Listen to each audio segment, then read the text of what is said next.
ئازانی کورسات نیوز سڵاوتان لەبێت ئەم ئێوارەش لە بەرنمەیەکی نوێی فایل و دیاردا لەگەڵتان دەبین. جارێکی تر بە ناچاری دەبێتەوە ڕێکەمان تایبەتکەین بە پرسی کورد لەبەرەوەی وەک دەزانین هەمیشە کورد ڕوبەڕووی نەهامەتی و ئازار و ناڕەحەتی دەبێتەوە. ئەوەی کە ئێستا بەرامبەر بە هاونیشتمانیانمان لە ڕۆژئاوا دەکرێت، ئەوەی کە لە حەلەب دەیبینین، ئەوەی کە بەرامبەر کوردانی ڕۆژئاوا دەکرێت، ئازارەکەی زۆر گەورەیە. برینێکە کە بەڕاستی پێویستی بەوەیە کە هەمووان پێکەوە چارەسەری بکەن. ئێمە لەسەر ئەم بابەتە زۆر قسەکراوە کە کورد لەم بابەتەدا بەڕاستی یەکدەنگە و یەک هەڵوێستە و هەمووان کۆکن لەسەر ئەوەی کە نابێت بەم شێوەیە کوردەکانی ئێمە ئازار بدرێن و لە ناڕەحەتی دابن و لە پێناو ئەوەی کە کوردن ئەویان بەرامبەر بکرێت. بەڵام زیاتر لەوە گرنگە لەسەر ئاستی نێودەوڵەتی وڵاتانی عەرەبی، وڵاتانی ئەوروپی، ئەمانە گرنگە بزانین هەڵوێستی ئەم وڵاتانە بەرامبەر بە کورد تا ئێستا چی بووە و چی دەبێت. چکە وەک باسمان کرد هەمووان دەزانین کە ئێمە لەناو کووردا لەناو خۆی خۆماندا بەبێ جیاوازی لایەنی سیاسی و بیرکردنەوەی سیاسی و هەر شتێکە هەیە، بەڵام لەسەر بابەتی کورد بوون هەمووان کۆکن. بەڵام گرنگە ئێمە بزانین مافی کورد لە تێڕوانین و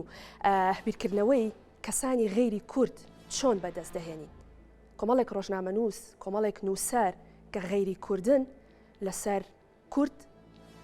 نووسینیان بڵاو کردوتەوە، قسەی خۆیان کردووە. بۆیە گرنگە لەسەر ئەم بابەتە ئێمە ئەم شەو گفتوگۆ بکەین. زۆر جار باس لەوە دەکرێت کە ئەماگەر سووریا بەرامبەر کوردانی ڕۆژئاوا دەیکات، باشە خۆمە تاوانێکی نێودەوڵەتیە بۆ ناتوانرێت لەسەر ئاستی نێودەوڵەتی سکاڵا بکرێ. ئەوەی کە بەڕاستی یەکێکە لەو گرفتانەی کە لەم بابەتەدا بۆ کورد دروست بووە، ئەوەیە کە سووریا یەکێکە لە وڵاتانەی کە ئەندام نییە لە دادگای تاوانکاری نێودەوڵەتی. ئەو کات کە دەوڵەتێک ئەندام نەبێ، ئەم دادگایە خۆی ڕاستەوخۆ ناتوانێت لەسەر ئەو کەیسەکە بجوڵێنێ و ئەو وڵاتە بانک بکە. بۆیە لەم کاتەدا دەبێت لە ڕێی ئەنجومەنی یاسایی شینەتەوەی گرتوەکانەوە کار لەسەر ئەم بابەتە بکرێ. ئەویش زۆر جار بەهۆی پرسی ڤیتۆ بە تایبەت لە یەکێک لەو دەوڵەتانەی کە ئەنجامی هەمیشەین لە دادگاکە جارێکی تر گرفت دروست دەبێتەوە. بۆیە ئەمەیەکێکە لەو بابەتانی کە گرفتی بۆ کورد دروست کردووە. بەڵام ئەمە مانع نییە، ئەمە ڕێگر نییە لەوەی کە وڵاتان لەسەر ئەم بابەتە بێنە دەنگ و لەسەر پرسی کورد و لەسەر دیاریکردنی مافی کورد هەڵوێستیان هەبێ. بۆیە بەسوپاسەوە ئەم شەو لە فایل و دیاردا نووسەر و ڕۆژنامەنووسێکی فینلەندیمان لەگەڵە، کریستینا کۆیڤۆنین، کە بەڕێزیان لەگەڵەوەی کە کورد نین، بەڵام لەسەر دۆزی کورد، لەسەر باس و پرسی کورد کۆمەڵێک کاری زۆر جوانیان کردووە، بە دۆستی کورد ناو دەبرێن و ئەوان خۆیان سەردانی هەرێمی کوردستانیان کردووە و هەوڵیان داوە بابەتی ئەنفال و کیمیاباران و هەموو ئەو کۆمەڵ کوژیانەی کە بەرامبەر بە کورد کراوە بۆ پرسی جینۆساید کاری لەسەر بکەن. دکتۆراکەی بەڕێزیان هەر لەسەر پرسی کووردە. گەورەترین وڵاتی بێدەوڵەت یەکێکە لە ناونیشانی ئەو کتێبانەی کە کریستینا لەسەر کورد نووسیوێتی. وەسپاسەوە ئەم شەو لەگەڵمان ئامادەی دەبێت. خات و کریستینا، ئەگەر گوێبیستی ئێمەیت سڵاوت لەبێ. سوپاس کە لەگەڵمانیت. من ئەمەوێت بەڕێستان وەک نووسەر و ڕۆژنامە نووسێکی فینلەندی کە کارتان لەسەر دۆزی کورد کردووە، کە بەردەوام هەوڵتان ناوە پرسی کورد بە وڵاتانی دەرەوە بناسێنن، ئەمەوێ پێم بڵێ تێڕوانینی ئێوە لەسەر ئەوەی کە ئێستا بەرامبەر بە کوردانی ڕۆژئاوا دەکرێت چییە؟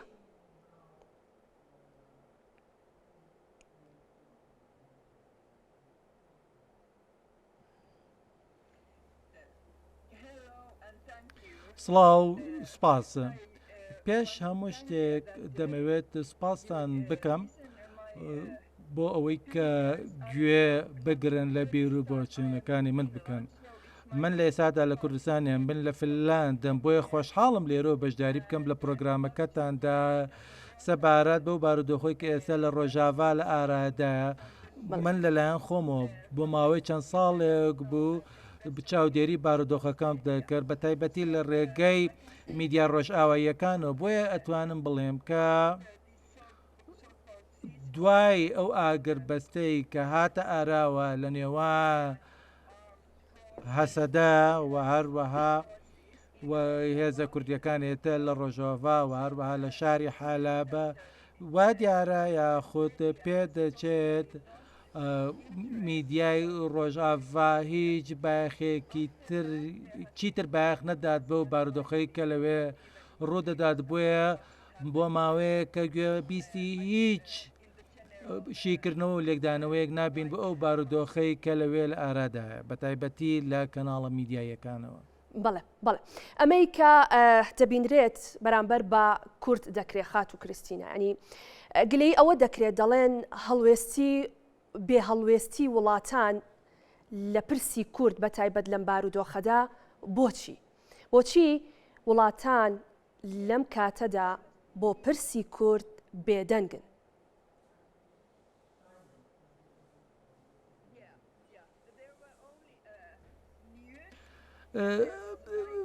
بۆ ماوەی ساڵانێک کە شەڕ و شۆڕ لە ئارادا بوو وە ژمارەیەکی زۆر لە هاوڵاتیانی کورد لە حەلەبەوە ئاوارە بوونە ئەو کاتە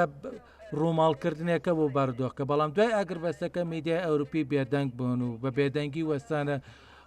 بۆیە بە بڕوای من پێویستە شیکردنەوە لێکدانەوەی خۆیان پێشکەش بکەن بۆ ئەو ڕووداوانەی کە لە ئارادان لە ئێستادا چونکە بارودۆخی ئێستا لە سووریا بارودۆخێکی زۆر لاوازە زۆر هەستیارە زۆر ناسکە و ئەگەری هەیە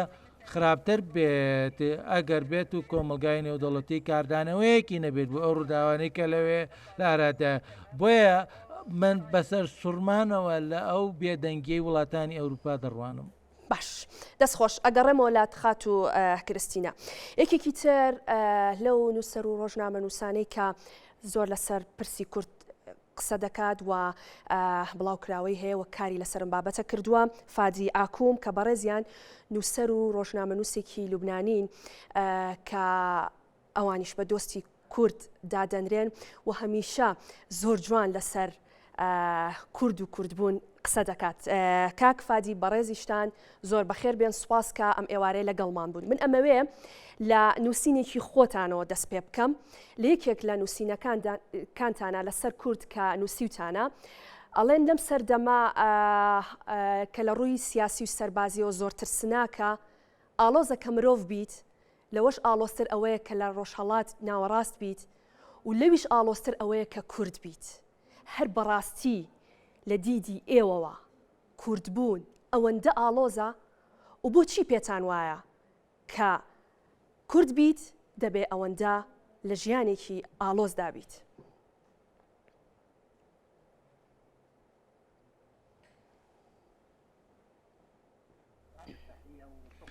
دوای سڵاو و ڕێزم و دوای ڕێز و ستایشم بۆ میوانداریکردنم دوای ئەوەی کە نووسیم کە قورسە کورد بیت و دوای ئەوەی کە گۆڕدرا بۆ گۆرانیەک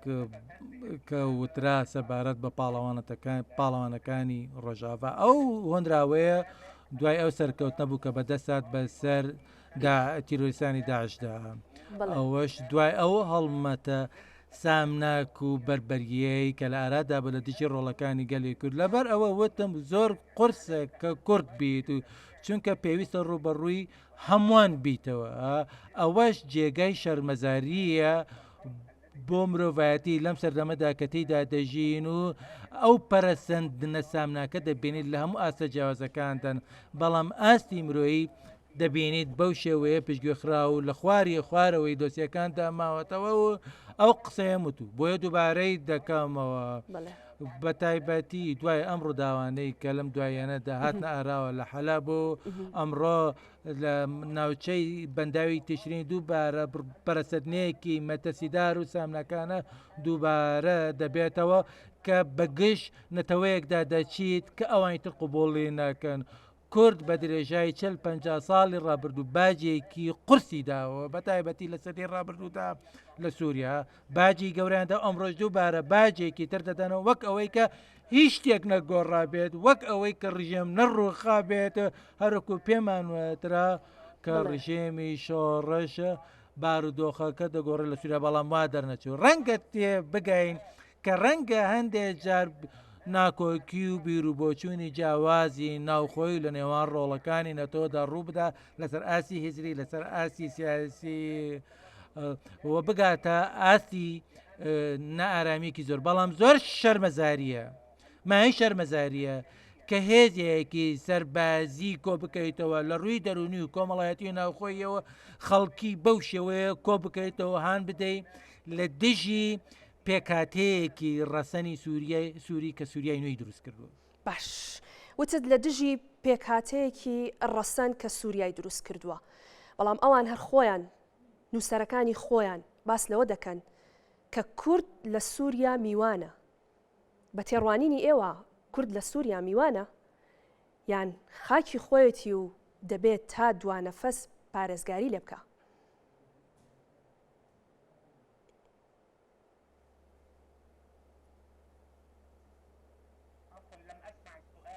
ببوورن گوێم لە پرسیارەکە نەبوو ئەگەر بکرێت دووبارەی کەنەوە بۆم باس لەوە دەکرێت بەڕستان باستان لەوە کرد کە ئەمی کە دەرحەق بە کەسانێک دەکرێت کە لە ڕەسەن خەڵکی ئەم شارەن ئێمە کە دەڵێن کوردانی ڕۆژئاوا بەڵام ئەوان دەڵێن کورد لە سووریا میوانە بۆیە پێویستە ئەم میوانە لە ماڵە دەربکرێ هەر بەڕاستی کورد لەوێ میوانە یان خاکی خۆیەتی و دەبێت پارێزگاری لێ بکات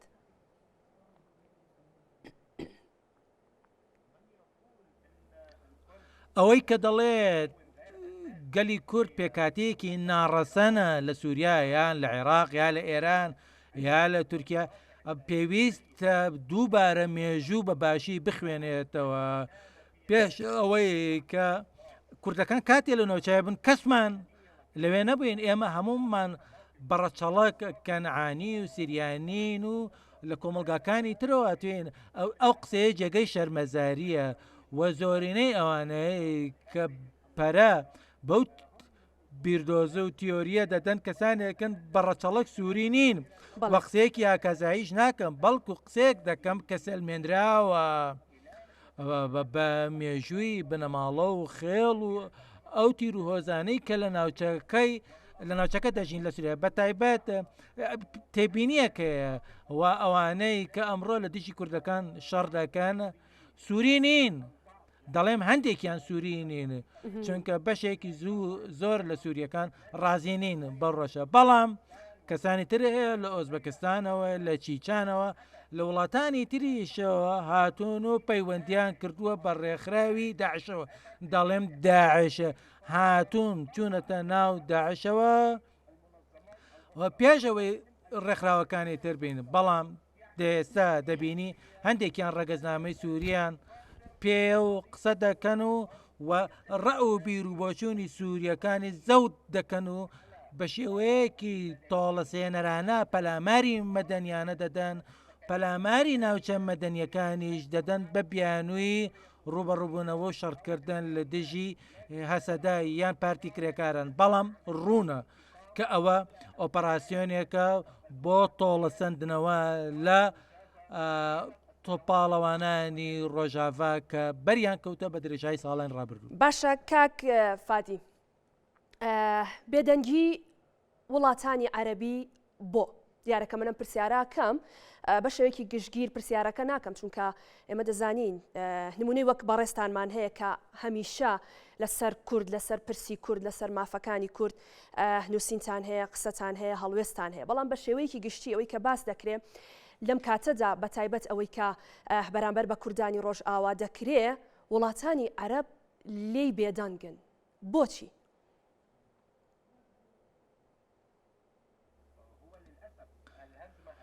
بەداخەوە ئەم هێرشەی ئێستا لە کاتێکی زۆر هەستیاردایە لە ناوچەی ڕۆژهەڵاتی ناوەڕاست و وڵاتانی عەرەبی هەمومان ئێستا دەزانین کە ناوچەکە بەرەو کۆمەڵە پەرەسەندنێکی استراتیژی سەرەکی دەڕوە تا پەیمانەتیەکان گۆڕاون سیاسەتەکان گۆڕاون سەر لە نوێ نەخشەی هەموو شتێک دەکێشرێتەوە وێنەی نەخشە ڕێگاکان دووبارە دەکێشرێنەوە لە زۆرێک لە وڵاتانی عەرەبیدا ئەوە ڕوودەدا بەداخەوە سووریا یەکێکە لە ئەو وەرچەرخانە سەرەکیانەی کە لە ئارادایە لە ئێستادا و گۆڕانکاریەکانی تێدا ڕوودەدات ئاگەربەست یاخود سەرکۆنەکردنی ئەو ڕووداوانەی کە لە ئێستادا نییە و کارەکەی دەگەڕێتەوە بۆ ئەوە و لە ئێستادا جەنگێکی میدیایی لە ئارادایە پێش ئەوەی کە جەنگێکی ڕاستەخۆ لەسەر ئەرزی واقع لە ئارادا بێتە ئەو جەنگە میدیاییە لە ئارادایە و لەو ڕێگەیەوە پرۆپاگاندەی ئەوە بڵاو دەکرێتەوە کە هەسەدە گروپێکی جیاخوازە و تیرۆریستە و وا دەکا و ئەمە دەکە و ئەوە دەکاتە بە تایبەتی لە سۆسیال میدیادا ئەم هێرشە میدیاییە پەرەی سندووە بە ڕێژەیەکی ئێجگار زۆرە باشە کاک فادی یعنی تۆ تێ بڵێ ئەم قەناعەتە لە لای دەوڵەتانی عەرەبی دروست بووە بەهۆی ئەم هێرشە میدیاییەوە کە دەکرێت لەسەرەوەی کە ئەمانە تیرۆریستن بۆیە هێرشیان دەکرێتە سەر ئەم قەناعەتە لە لای دەوڵەتانی عەرەبی دروست بووە کە ئەمانە تیرۆریستن بۆیە لەم بابەتەدا بێدەنگن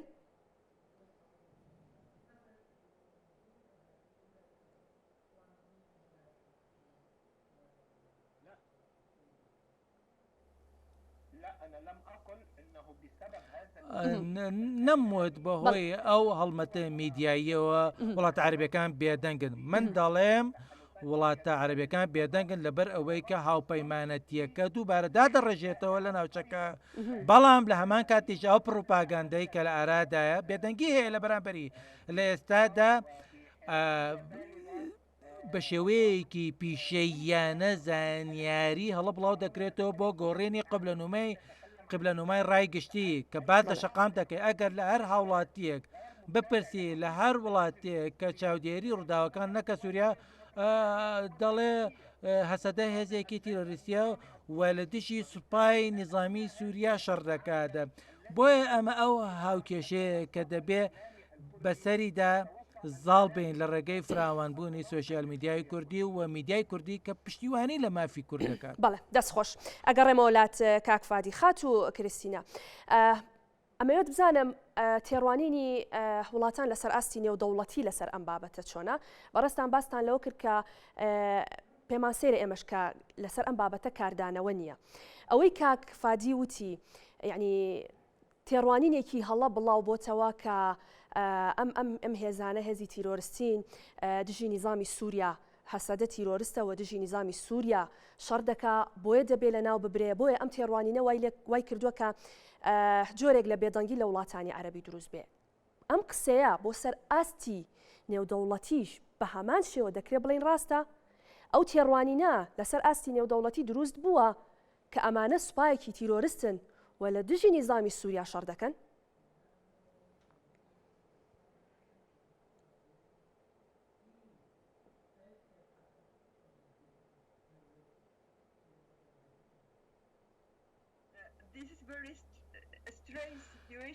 ئەمە بارودۆخێکی زۆر هەستیار و مەترسیدارە چونکە ویلایەتە یەکگرتووەکانی ئەمریکا یارمەتی هەسەدەیدا بۆ بەگشاچوونەوەی داعش و لە ئێستادا تورکیا پشتیوانی و پاڵپشتی حکوومەتی نوێی سووریا دەکات و هەماهەنگی لە نێوانیاندا هەیە بە دڵنیاییشەوە بەرژەوەندیەکانی تورکیا لەگەڵ حکوومەتی نوێی سووریادایە بۆ چەسانەوەی کورد لە سووریا بۆیە لە ئێستادا ترامپ کە سەرۆکی نوێی ئەمریکا یاخۆ سەرۆکی ئەمریکا پێشتر هەماهەنگی لەگەڵ گەلی کووردا کردووە بۆ بەگژاچوونەوە و شەڕکردن لە دژی داعش بەڵام لە ئێستادا ترامپ وەک دەبینین پیاوێک کە پشتیوانی لەگەلی کورد نەکات کورد ناکات بەڵکو هەماهەنگی هاوکاری دەکات لەگەڵ حکوومەتی نوێی سوورەدا ئەمەش دژبەیەکیەکی دیارەوە و لە سەرەتای ئەم پرۆگرامەدا ترامپ لە کۆنفرانسێکی ڕۆژنامەنیدا وتی پێویستە کوردەکان هاوکاری بکەن و هەماهەنگی بکەن لەگەڵ بەرپرسانی سووریادا. بۆیە من دەڵێم چاوەڕوانی هاوکاری و یارمەتی مەکەن لە دەرەوەی سووریا، چونکە کاتێک کە کوردان بەهێز بن و هەماهەنگی و هاوکاری لەگە وڵاتانی تر دەکەن، ئەو کات دەتوانێت پشتیوانی پاڵپشتی لە وڵاتانی ترەوە بەدەست بهێنێت. بۆیە پشت مەبەستن بە کۆمەکی و پشتیوانی نێودەوڵەتی. بێگومان گرنگە، بەڵام لەوە گرنگتر ئەوەیە کە گەلی کورد یەکگرتوو بوون لە نێوان خۆیاندا و یارمەتی یەکتری بدەن. بەڵێ بەڵێ کاتە ئەو پشتیوانی کە پێویست بێت لەسەر ئاستی نێودەوڵەتی بە پێی قسەکانی بەڕێستان ئێمە هیچ کات چاوەڕێ ئەوە نەبین کە ئەو وڵاتانە پشتیوانی لە کورد بکەن. بەڵام نمونەی وەک بەڕێستان نووسەران ڕۆژنامە نووسان کاتێک پرسی کورد دەجوڵێنن، کاتێک لەسەر پرسی کورد بابەتێک دەنووسن یان بۆ نمونە لە بەرنمەیەکی وەهادا پشتیوانی دەکەن، ئەمە بەڕاستی خۆی بۆ کورد گرنگی و تایبەتمەندی خۆی هەیە. بۆیە هەڵوێستی ئێوە وەک تاک نەک وەک دەوڵەتان، وەک تاک وەک نووسەرێک وەک ڕۆژنامە نووسێک لەم بارودۆخانەدا چی دەبێت؟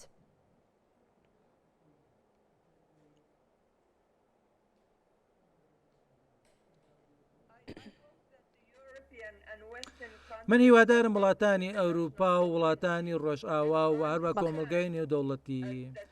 تێ بگەن لەوەی کە ئەگەر بارودۆخی سووریە نائارام بێ و ناسەقامگیر بێت و حکوومەتی نوێ گەلی کورد و کەمینەکانی تر بچەوسێنێتەوە وەکو دروزەکان عەلەویەکان، ئەوە وا دەکات بارودۆخەکە زۆر ناسەقامگیر بێت و وا دەکات کە ژینگەیەکی لەبار دروست بێ بۆ سەر هەڵدانەوەی داعش و ئەوەش هەڕەشە دروست دەکات بۆ تەواوی کۆمەلگەی نێودەوڵەتی. بۆیە هیوادارم وڵاتانی ئێمە لەو بارودۆخە لەو خاڵەتێگە بگەن تێبگەن. بەڵام ئەو بێدەنگەی کە لە ئێستادا زۆر نامۆیە کە هیچ لێکدانەوە و شیکردنەوەیەک نەبێ بە ئەو بارودۆخی کە هەیە. بەڵێ دەست خۆش خات و کریستینا. کاک فادی، ئەوەی کە لە خات و کریستینا گوێمان لێبوو باسی لەوە کرد کە بە هیچ شێوەیەک چاوەڕێی پشتیوانی وڵاتان لەسەر ئاستی نێودەوڵەتی نەبین بۆ ئەوەی کە پشتیوانی لە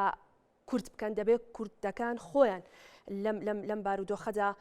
پشتیوانی لە خۆیان بکەن و یەک هەڵوێست بن. بە هەمان شێوە لەسەر ئاستی بڵین وڵاتانی عەرەبیش هەمان قسە ڕاستە، ینی ئێمە چاوەڕێی هیچ پشتیوانیەک نەبین لە وڵاتانی عەرەبی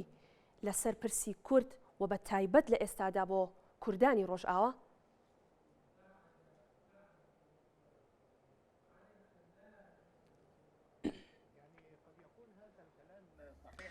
ڕەنگە ئەو قسەیە ڕاست بێت لە کۆماری ئەفلااتون، پێویستە کورد یەکگرتوو بن و پشت نەبەستن بە پشتیوانی ئەوروپی و ڕۆژئاوای عەرەبی. قسەیەکی زۆر جوانە و خەون بۆ بینین کە جێبەجێ بکرێت، بەڵام واقع لەسەر ئەرزی واقع جیاوازە. نابێ لە بیرمان بچێت کە هێزەکانی سووریای دیموکراتە لە ئێستادا هاوپەیمانیەکی سەرەکیە بە هاوپەیمانەتی نێودەوڵەتی بە بەگژاچوونەوەی تیرۆر کە دەیان وڵات لە خۆ دەگرێت لەسەر و ئەمیان و وڵاتە یەکگرتووەکانی ئەمریکا بە دڵنیاییشەوە و لە میانەی ئەو هاوپەیمانەتی و لە ڕێگەی ئەو پشتیوانیە بەردەوامی ئەمریکا بە درێژایی ساڵانی ڕابردوو پێم وا بێت لەو بڕوایدام کە دەستێ وەردانێکی ڕۆنی ئەمریکی دروست دەبێت بۆ ڕاگرتن و وەساندنی ئەوەی کە ڕوو دەدات بە زووترین کات لانی کام بۆ ڕاگرتنی ئەو قەسابخان و کۆمەڵکوشیەی کە ئەنجام دەدرێت لە دژی کورد و ڕاگرتنی ڕاگواچن و گۆڕینی دێمۆگرافیکە لەسەر ئەرز و لەسەر خاک ڕوو دەدات. ئەوەشە ڕە و بیربۆچوون و شیکردنەوەی تایبەتی خۆمە، چونکە دەترسم ئەوەی کە ڕوو دەدات بریتی بێ لە جیاکردنەوەی ناوچە عەرەبیەکان لە ناوچە کوردیەکان ئەگەر جۆرێک لە جۆرەکانی فیدرالی بێتە ئاراوە بۆ ئەوەی کە پەرکە و زاڵبە یان ناوکێشەی پەرکە و زاڵبە کاری پێ بکرێت بۆ ئەوەی کە لایەنەکەی تر لە ناوچەکانی خۆیدا دەسەڵاتی هەبێت و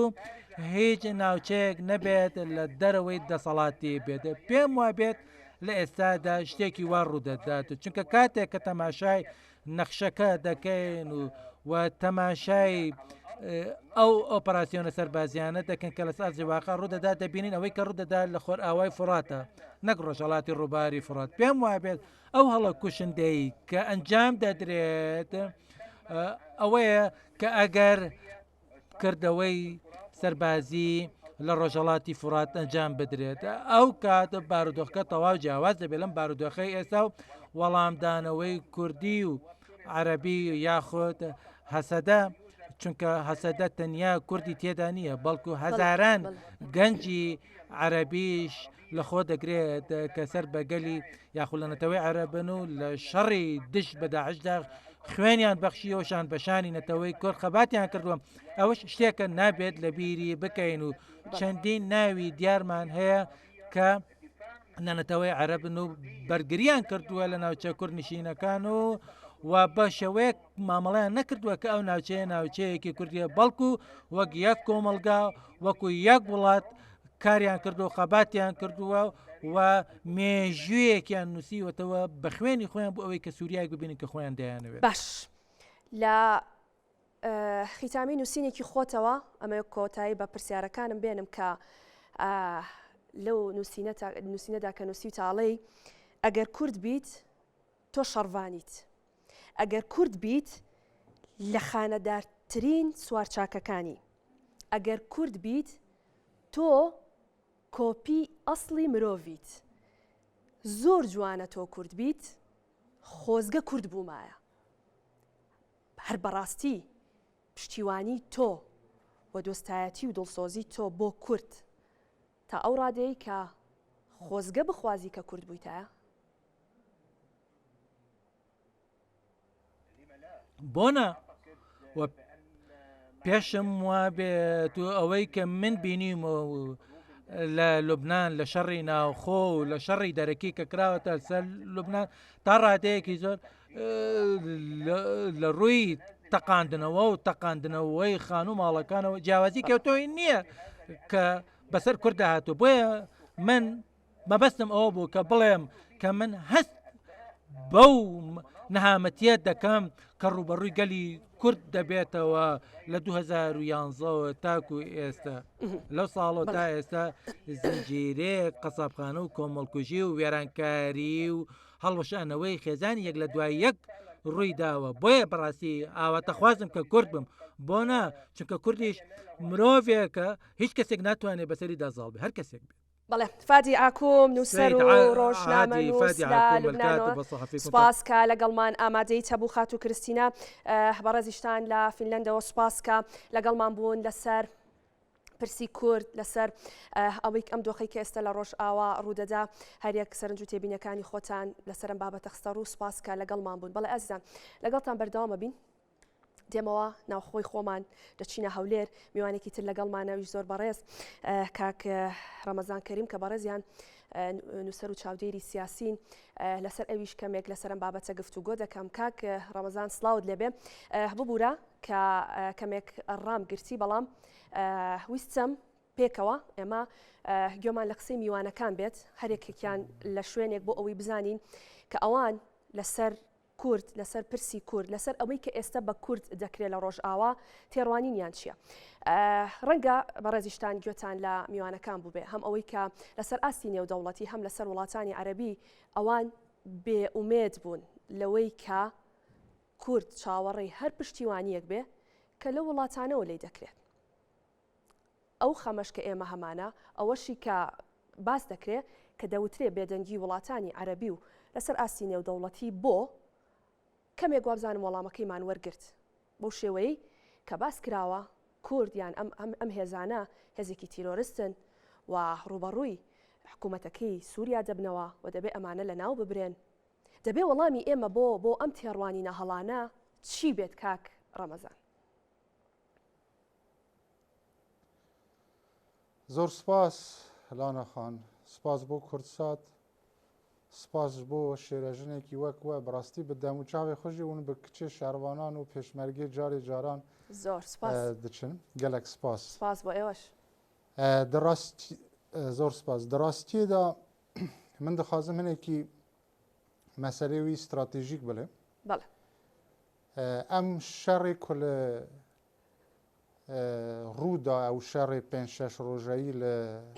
حلب لدو تاخین کردی اشرفیه شیخ مسعود رهنده کی خونه آبوری استراتژیک هست. او رهنده آبوری استراتژیک مرحله یکم کرد لعفرین دور خستن. جبر که عفرین 40 کیلومتر دور بود لنافچه حوض دریای ناوراست سپی. بله. و حلب جی به همان شوایه لدریای سپی دور بود. اگر یه ما بزنن هله کی گشپیدان هاوچرخ لگوری ملقه دست پیدا کرد تی بو زریای هندی لوی تی بو کنداوی عربی دویژن کنداوی عربی فارس لوی تی بو کرکوک تلافر شنگال هول حسکی حلب لحلب دچه بو دریای سپی و همان دمیجی حلب نافچه کی هم ده مسئله جلوبرگ دا هم ده مسئله صناعی دا مسئله فابریکه دا نافچه کی پیش سازی آبوری زور بهزه همان دمیجی کرد هم لوی ملی روژاوای فراتن هم لوی ملی روژلات فراتن و حلب بخو یعنی وکو دیمشق نافچه کی پر گرینگ و استراتژیک بله. جبو وی دورخستن کردا جحلب بشک بو لپلان اواکو لسر عفرین جیبجی کرن اساس ترسا هری گوره یا ترکیه اوا بو که اگر باشوری کردستان روژاوای کردستان ببن یک اگر نبن یک جی بود مسئله آبوری دا کرد لأو رگه هیل گشپیدان و هوچرخ دور بخریده لأو خط استراتژیک بله. اوا یکم دو اگر یه و بزن بن کدام رکفتن ده آدار چه بو او رکفتنا چون چه بو اساس ترکیه جی آمریکا جی پله پله وان بو به تیاره که خونه عسکری آمریکا بریز مظلوم کوبانه او چون شامه دا و رکفتن کردن لأو کتابو کتی که قتلیام درزی علویا پیکینا بون انجمن آسایش نتوین یگرتی لدانشتنه کی دا بود دخواستن بریارین جدی لسر سوریه بسپینه لأو کتا اوانا رکفتن لگل کرد کرن خوشوی تشتی رزگار کرن اوا یک دوی او رکفتنا کرده که حوله که جدیده بو رهنده ناو دولتی وار بگره اگر یه بزن بن لنوزده بو 20 مانگی هفت دبیا 23 هفت امضا کرانه هر لروژ پیمان نامه لوزان او پیمانا بهاتا امضا کرن دا کرد تاریخه که وا دانی بو بریز مظلوم کوبانه و خانم ایلهام احمد چون بو پاریس اوا من او آگایا معلوماتا یکم جار دلم هیچ کسک لتلویزیون نوتوه لپاریس لگل سر و کمر ماکرون جی دانشتن کرن. بله. او دما دبیا اسد شیبانی وزیر کار در و او خودی احمد شاراجی لپاریس رکفتنه کی استراتژیک جدی ناوبین قامشلو و دیمشق بکرانا رکفتنه که دبیا 22-23 مانگ بکرانا و اوتیلکان جی حاضر بون دولت ترک فشاره کی جدی کرد چمکی پیش اوا دانشتنه لباکو چه بو باکوی آذربایجان لناوبین وزیر کار استراتژیک اسرائیل رون درمر و ناوبین اسد شایبانی آذربایجان و ترکیه ناوبجیوانی اسرائیل و سوریه دکرن او دما ترکیه فشاره کی جدی کرده سردا او رکفتنا او دانشتنا رو ندا بس تایبت اسد شایبانی جی بخو زیادتر ترکیه سر به ترکیه نکل سر به سوریه بو هگر یه و بزن به دزبتالی رکفتن پاریس سرکفتونه بود او کتابا رکفتن پاریس مانگی هفت رو ندا رکفتن پاریس مانگی یک رو دا دجی کرد بود او رکفتن بو برجوانگی کرد مانگی هفت 2025 رگه ندام ببه دوای 6 مانگ رکفتن پاریس کردن لوی رکفتنی دا سوریا مثلا احمد شارا خاک فروشه بله سه پارێزگای اساسی دیمشق قوانترا و درعا همو باشور سوریه تسلیم اسرائیل کرد اسرائیل او خاک خون خویه شوره یعنی خویه یعنی آب خو زرگ نیه لوی منطقه که او جدی ها لقوانترا دیمشق و لدرعا بله اسرائیل باشور باشوور سوریه همو بو خو برد ترکیه جی بو بدنگ ببه منطقه حلب ل 1516 لزمان سلطان سلیم هات سر عثمانیا لأوکتا و حتی 1926 410 سال زیده تر حلب بخل سر به عثمانیا بود پشت را ترکیه بشکیوی مثلا مارش ام بیژن آنتب اورفای حتی اوانه همو سر به حلب ببن ترکیه بو خو برد آخر خاکی که سوریه بو خو برد مصطفی کمال آتاتورک 1939 بو پشتی مردنی وی او بو اسمت اینو بو بو وی حلب جیه کی استراتژیک بو ترکیه او همو رهنده کی خونه تاریخی ها بلام هگر تو به لسر مسئله کاتا کاک رمضان اگر بوستم لسر او بابت او رکوتنی که باست کرد اوی که کورتیای دا بشداری کرا بلام او پلپلیی که کرا یەکێک لەو هەڵانی کە بەڕاستی بەسەر کووردا تێپەڕیەوە بوو دەبوو لەو ڕێکەوتنامەیە کورد ئەوە بە مەرجدا بنێ کە دەبێت سووریا ببێتە ئەندام لە دادگای تاوانکاری نێودەوڵەتی کە ئەو کات ئەوە بە مەرج نەگیرە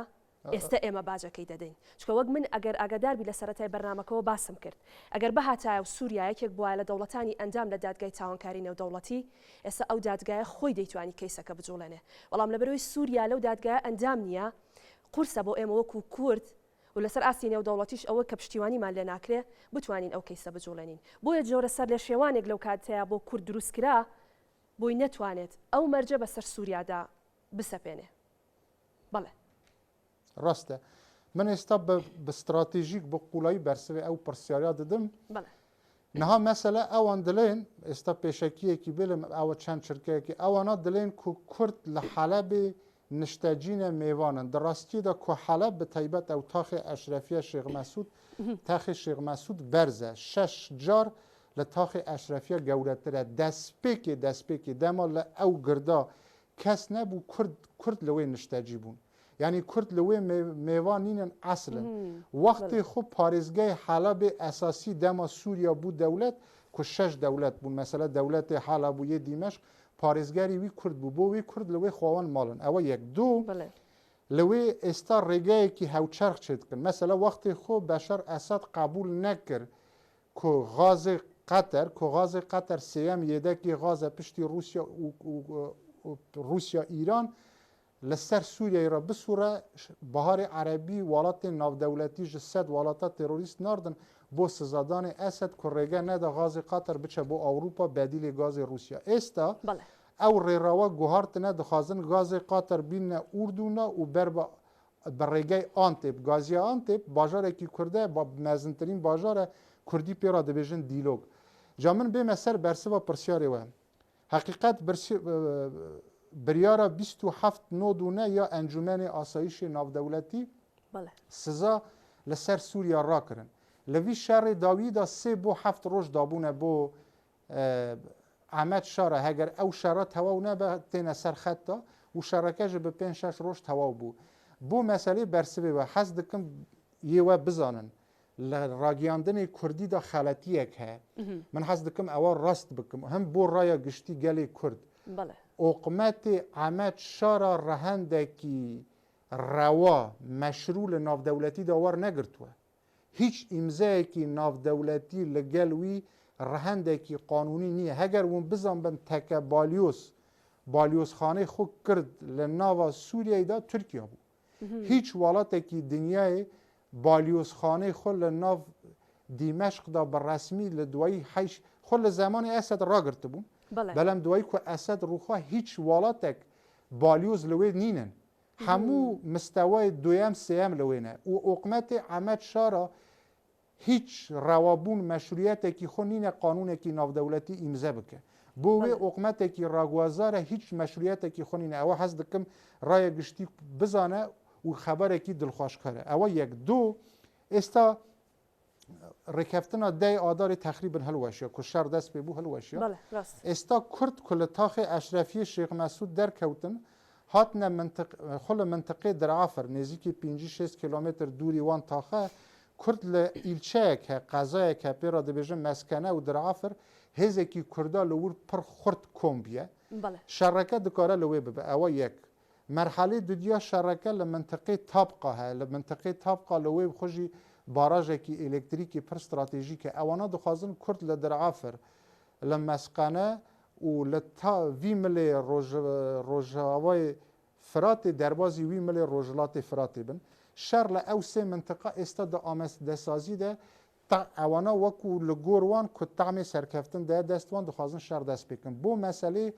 دادگای ناودەولەتی حقیقت قانون و پرینسیپی ترامپ و یە تۆم باڕک د مەسەلەیەکی بیزنسدە یعنی ئەوانە ئەو ڕێکەفتنێ کۆهاتیە کردندا زێدەتر د بەرژەوەنگی ئیسرائیل دە بۆ ئیسرائیل لە باشوورێ وەکو من وتم لە باشوورێ سووریا هەموو تەسلیم کردن تەپێ گۆڵان ئەو هەموو منتقانە تەسلیم کردن و بۆ vê جۆرێک بێدەنگیەک هەیە بەڵام لێرە تشتێکی دن هەیە بەڵام زۆر بە ئاسکرا میوانەکان باسییان لەوە کرد کە نە ترامپ نە وڵاتانی نێودەوڵەتی ینی هاوکاری کورد ناکەن لەم بابەتەیە ئێستا من ئەوەژی ڕاست بکەم هەلانا خانتزانی گەلی کوردستان قوڵەیەکی استراتیژیک بۆ ئاوروپا و ئەمریکا هەن باشە د هەنێک بازاریادا کورد دبنە قوربانی مەسەلە د پشتی ڕێفێراندوم د ڕووداوێن مانگین ئۆکتۆبردا کەرکوک نیوێ کوردستان بوو قوربانی بەلەم دەما هێزên dagirker wîstiyan bên Heydar Ebadî wîstî teyare hestîne helîkopter hestîne Amerîka rêge neda bêne bo Hewlêr û Silêmanî tabî pêşmerge jî şerî kir yanî li wî zêdetir hinek xet danîne Ehmed Şara nitwane li wî xetî têpere êsta du tişt hene yekek Tirkiye dixwaze mesele niha Kobanî û Qamişlo hinek cîgeyê dîke dikevne wî milê rojhilatê dikevne Rojavayê Firatê mesele li gor Tirkiye be divê ewana ji li wê nemînin yanî Kurd li wê nemîne di rastiyê de min hez dikim xeberekî ewa wekû zanyarî min li gel kongresmenên Amerîka endamên parlamenta Avrupa emro qise kirin min agadarim li doxê navdewletî agadarim li doxê da navdewletî welatên Avrupa Amerîka di meselê bazariya Helebê da rast e Kurd li wê mintiqê kirine qurbanî belem Kurdistan bi giştî bi taybet Rojhilatê Firatê û Qamiş li Kobanê bo welatên navdewletî xetê sor e destberdarê Kurd nabin ewa yek belê du êsta serokê zanayanê îslamî cîhanî ku Kurd e Birêz Elî Qaradaxî û cigirê sekreterê giştî UN komîserên bo penaberan Birêz Doktor Berhem Emed Saleh ku yekîtiye jî yanî zaroka yekîtiya Niştimanê Kurdistanê divê ewa ware zanîn de yekîtî Niştimanê Kurdistan Mam Celal ew gewre kirduwe yêşt ew asta da ew her du kesa postekî wanê navdewletî ye hem Birêz Berhem Saleh hem Birêz Elî Qaradaxî ئەمە چ گرنگیەکی بۆ کوورد دەبێت کاک ڕەمەزان ئێستا ئەوانە من ئاگادارم لەگەڵ هەردووکەش پەیوەندی من چێبوو هەردێک بجددی لەسەر خەتم بەلام ئەوە بەلکو ڕاشکاوی باس ناکەن ئەوە یەک دو مێدیا کوردی ئێمە سپاسی کوردسات دکن گەلی کوردستان کەرکوک تیوی هەمان دەمێ ڕوودا و کوردستان 24 ئاوا مێدیا کانال حیشت مێدیا کوردی مەسەلە دکتۆر ئەوە دەروای مێدیای کوردی سەر و کۆمار دکتۆر عەبدولەتیف ڕەشید خانما یەکەم عێراقی خانم شاناس ئیبراهیم ئەحمەد خودی کەک پاویل سەرۆکی یەکیتی هەموو لایەنەکان لەسەر خەتن بۆ ئەو خەباتە دکن ئێستا ئەو پرسیارێ یێوە کرد کو مەسەلەی محکەمەی ناودەولەتی هەموو دا ئاستێ ناودەولەتیدا ئێستا لەسەر خەتن بۆ ئەوە هێزێ ناودەولەتی بین پشتگیری کوردا بکن ئەوە یەک دو ئەوانە خەلەتیەکی استراتێژیک کردن ku cenazê Deniz Afrîn û gelek tawankar kirine vîdyoda ew tawanê ku wana Şêx Mesûd Eşrefiye kir dijî Kurd û berî wî dijî Alewiya û Durziyeka kirin cîhana navdewletî raya rayê giştî bi duay xwe de drûstkirin babetane belê gelê Kurd bi dîplomasî bi siyaset hûn zanin xwedî kek Mesûd Berzanî Serok Barzanî ji li ser xet bû serokê herêm serokê oqmet kek Quba Talabanî yanî hemû serkirdeyên Kurd dizanî koyê giştî medya Kurdî siyaseta Kurd hukmraniya Kurd هەموو بوونە یەکدا تاخی شێخ لانەخان بەڕێگەی کاناڵی کوردسات یێمە دە ئەشرەفی شێخ مەسوود یێمە نەدۆڕاند یێمە سەرکەفتن یەکیتیا گەلی کورد چێ بوو یێمە هەموو باسی کۆنگرێ نەتەوی دکن تاخە ئەشرەفیە شێخ مەسوود کۆنگرا نەتەویە خلاص تاخە شێخ مەسوود ئەشرەفیە پەیمانە لۆزان و سەیک و سپیک و هەڵوەشند نابێ ئەوە بچووک وەرە زانیندا گەلی کورد لەوێ تەسلیم نەبیە یا دیکە خەبەرێکی دڵخۆش کرد باش من بەریوی دوسێ ڕۆژ لەگەڵ خودی کەک خەریب هەسۆ قسە کرد هەوسەرۆکی پێدێ وەختی خۆ لە سلێمانی بوو پەیوەندیەکی مەی باش هەبوو گەلی کورد لە ڕۆژاوای کوردستان بە هێزێ خۆ ئامادە کردیە پڕ بە باشی خۆ ئامادە کردی یعنی هەگەر هەر ئیریشێک لەسەر کووردا بێکردندا دە مەسەلەی لەشکەری داژی ئامادەسازیەکی جدیە و خەبەرێکی دڵخۆش کەرژی دیکە ئەف ئۆقمەتی ڕاگوازەر ئەمەد شارە کاتیە یە هەلوەشە ئەمری خۆ زۆر درێژ ناکە وەکو تاخمێکی تێرۆریستی لە ناو دنیایدا شتێ زانیندا ئەو هەنێک مەسەلەی تجاری هەنێک کاتینە وەکو کلینێکسێکی ئیسرائیل بکارتینە لوتی خۆ پێ خاوێن دکە فڕێ دەدە و ئینشاڵا ئێمە دەبینە مازلوم کوبانێش دەبە سەرۆک کۆمەر وەکو سەرۆک مامجەلال بۆ وێ دۆخی کورد ئێستا باشە ڕۆحێ بەرخەدان هەیە تزانی تو دکاری من بکوژی تو دکاری ماڵێ من داگرکی کومە تەسلیم نەبوو من سەرکەفتم ڕۆحێ هەواڵ زیاد ڕووی دێنیز ئەفرین ڕووی وان شەهیدا سەرکەفتن و شک و کەرامەتێکی باشە کاک ڕەمەزان وەک کۆتا پرسیار من ئەمێ بەڕاستی پرسیاری ئەوە بکەم ناودەوڵەتی ببۆرە لانەخان ئەو پرسیارەش بکەم ببۆرە مەسەلەی دادگای ناودەوڵەتی ئەوەش با ڕای گشتی هەموو بزان بە هەواڵێن مەر لە ڕۆژاوای کوردستان ببۆرە هەواڵێن مەی لە ئاڤروپا من ناو یەک بە یەک ناوێژم هەموو دۆسیە حاضرکردنە لە نێزیکترین دەمدا تەسلیمی دادگای محکمه ناودەوڵەتی دکن یەکیتی ئاڤروپا و یەن بەشێک تەسلیمکردنە تەسلیمی کۆشکی سپیکردنە کۆنگرێسکردنە بەس لە ئەم هەفت ڕۆژادا 1400 هەفدیتن لە ئاڤروپا ئامریکا وڵاتی جیهانێ بوونە و نێزیکی 23,000 نامە هاتیە نویساندن خەباتێکی گەلێکی مەزن هاتەکردن زۆر باشە زۆر باش ئەوەژی دوای ئەوە تێ و هەروەهاژی ببورە هەروەهاژی ڕۆژاوای کوردستان فایلێ دوورزیەکان فایلێ ئالەویەکان یی کوردە هەموو پێکوەکردنە یەکنەها بەرپرسین ئالەویا بەرپرسین دوورزیا شێخی دوورزیا ئەوەی ڕوحانی کورد هەموو فایلکردنە یەکدا بۆ محکمه ناودەوڵەتی و هەموو سازیên ئاڤروپا وڵاتین جیهانê şandine çimkî li wê heman şêwa wana sukayetî bi jin kirin jin azadî mesela welatên Avrupa bi sedan wafd nardine Rojavayê Kurdistan Rojavayê Kurdistan cizîreyekî demokrasiyê şaristaniyet û azadiyê ye بۆ وێ وڵاتی ئاڤروپا وا زوو دەستبەردار نابن و خەباری دڵخۆشکەر ژی لە فترەیەکی نێزیکدا دەبینین ڕۆژاوای کوردستان ژی دەبێت کۆمار ئینشاءاللهی ناوەندی کۆتایی پێهاتیە دەستخۆش ڕەمەزان کەریم چاودێری سیاسی بە سوپاسەوە کە لە هەولێرەوە لەگەڵمان ئامادەیت هەبوو سوپاس بۆ وەرێک لەو میوانانی تریشکە ئەم شەو لە فایل و دیاردە لەگەڵمان بوون مەبەستمان بوو کە بزانین ڕۆڵی وڵاتانی عەرەبی و لەسەر ئاستی نێودەوڵەتی لەسەر پرسی کورد و لەسەر ئەو دۆخەی کە لە ئێستادا کوردانمان لە ڕۆژ ئاوا بەسەریان هاتووە چی دەبێت کۆمەڵێک قسەی زۆر کرا کورد هەرچەند بێپشتیوان بێ کورد هەرچەند هاوکاری نەبێ لە وڵاتانی عەرەبی و لە وڵاتانی دراوسێ و لەسەر ئاستی نێودەوڵەتیش بەڵام هێشتا کورد ئەگەر بەتەنها خۆشی بێ هەتا دوا نەفەسی دەجەنگێت شەڕڤانانی ئێمە تیرۆریست نین ئەوان لە پێناو بەدەستهێنانی مافەکانی خۆیان لە پێناو پاراستنی خاکی خۆیان ساڵانێکی زۆرە جەنگاون و هەر بەو شێوەیەش دەمێنەوە بە هیوای ساغ و سەلامەتی و گەڕانەوە بۆ زێد و ماڵ و حاڵی خۆیان لە کوردانی ڕۆژئاوا ئێمە وەک دەستگاکانی ڕاگەیاندن و بە تایبەتیش وەک دەستگای میدیای کورسات هەمیشە پاڵپشت و پشتیوان دەبین بۆ ئەوەی کە دەنگی کوردی ستەملێکراوی ڕۆژئاوا بگەینینە هەر شوێنێک کە پێویستکە